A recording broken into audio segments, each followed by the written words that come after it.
activate your lats. So that's the wing part. If you see a lot of bodybuilders, they'll, sometimes they can't even bring their arms down. Okay, is that part there, our lats. So our lats are often used when we do exercises like pull-ups, we're using lats. When we're doing chin-ups, we're still using our lats. If you ever go to the gym and you work the lat pull down, that is also our lats, right? So it's hard to work those muscles when we don't have pull-up bars or lat bars or have access to cable machines. But if you have to have a band, it's a great way to activate your lats and get your lats working whenever you're going to be doing any of your back workouts. So one of my favorite exercises that I like to use is actually a pull down here. So I have a band connected to the door, and one of the easiest ways to make sure that you're doing the exercise right is getting into the position correctly first. So I always make sure that I pull my shoulders all the way up to my ears.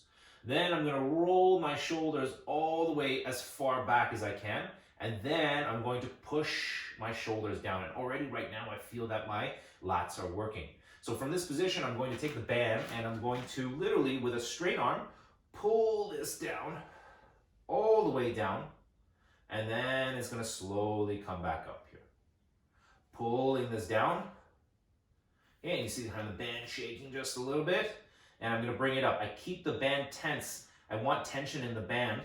And then as soon as I stop feeling those muscles, so as soon as I stop feeling the wingtips here, okay, or along my back here, I'm just going to reset the move because sometimes that's going to happen. Okay, so again.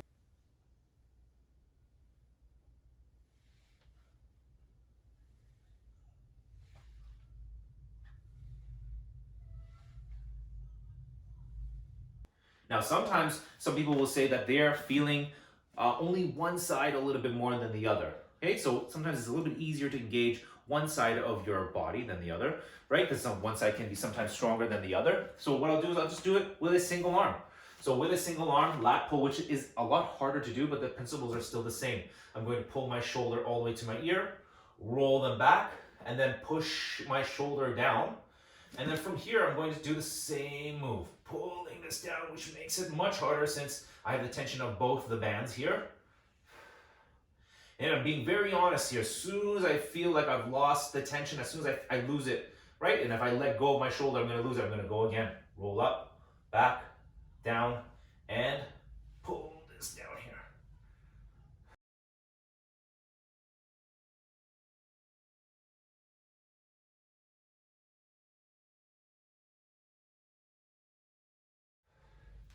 Okay, and it's a great tool to use if you're trying to get better at doing pull-ups, chin-ups, whenever you're outside, maybe at a playground, or if in this case, if the gyms are open for you, it'd be a great tool to use.